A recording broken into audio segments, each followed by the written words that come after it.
strategy, it's interesting. The growth plan was really like it's always been pitched as an environmental plan. And it is, it's absolutely an environmental plan, but more than anything, it's a financial sustainability plan, right? Like we didn't end up with this infrastructure deficit by accident. It happened because we made decisions of overbuilding, and then our property tax base was not able to maintain the resources, the financial resources it needed for the time when it eventually came to the time of rehabilitation of this infrastructure. And in every community, inevitably, you're going to have to rehabilitate your infrastructure.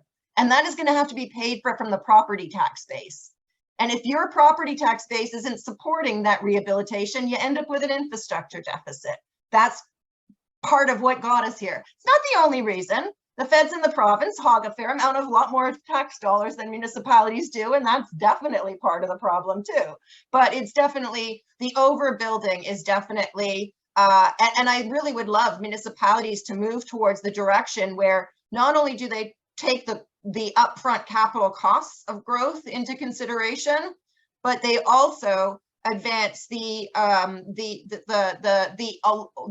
comparison about different types of land use archetypes. What density do you need to maintain enough of a tax base to be able to pay for the rehabilitation of the infrastructure when it happens?